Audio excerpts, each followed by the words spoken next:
আজকে আপনারা এই কর্মবিরতি পালন করছেন না? ধন্যবাদ আপনাকে। আসলে আমরা বর্তমান পরিস্থিতি এবং সময়ের প্রয়োজনই মূলত এখন দেশের যে পরিস্থিতি তাতে আমরা বর্তমান সরকারকে আমাদেরকে সহায়তা করা প্রয়োজন।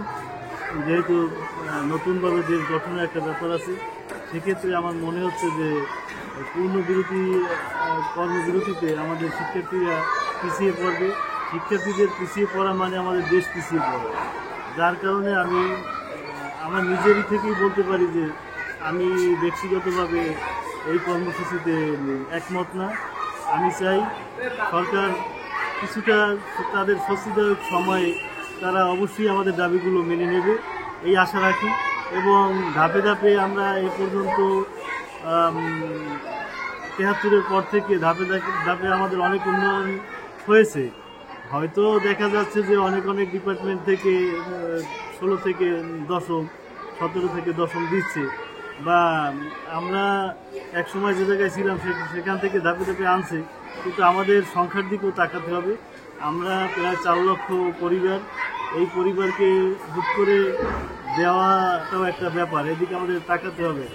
আমাদের ফ্যামিলিতে আমরা ৫-৭ ভাই থাকলে বাবা মায়ের কাছে আবদার করি ঠিকই, দেখা যায় যে ৭ জন ঠিকভাবে, ৭ ভাই বোন সবাই ঠিকভাবে একই হারে সবাইকে আমাদের বাবা মাও খুশি রাখতে পারেন।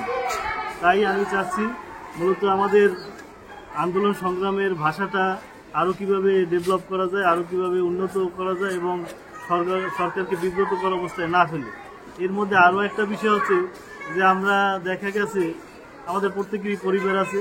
আমি আমার দায়িত্বটা নিতে পারি, কিন্তু আমি আরও ৫-৭ জন শিক্ষককে বা আমার সহকর্মীদেরকে বিপদে যাতে না পড়ে আমি আমারটা নিলাম, কিন্তু আরেকজনের জন্য না আমার জন্য দায়ভার না নেয়, আমি সেই দায়ভারটা আর কি নিতে চাচ্ছি না।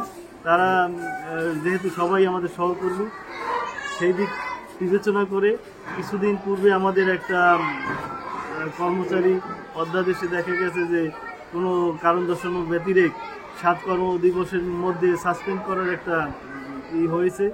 তো যার কারণে আমরা এই ধরনের কর্মসূচিতে যাওয়ার আগে আমাদের আরও 5 বার ভাবতে হবে। এইটা আমি আমার কেন্দ্রীয় নেতৃবৃন্দের কাছে আহ্বান জানাচ্ছি। এবং সাথে সাথে একটা শান্তিপূর্ণ কর্মসূচি যা আছে, যেগুলো দ্বারা কি আমাদের শিক্ষার্থীরাও ক্ষতির সম্মুখীন হবে না এবং আমাদের প্রফেশনেও কোনো ক্ষতি আসবে না, এবং অথচ আমাদের দাবি আদায় সহজ হবে, সেই ধরনের পদ্ধতির প্রতি আমি যেতে চাচ্ছি। আপনার পুরো নাম এবং পরিচয়? আমি KM সাব্বির, সহকারী শিক্ষক, বাণীমন্দির সরকারি প্রাথমিক বিদ্যালয়।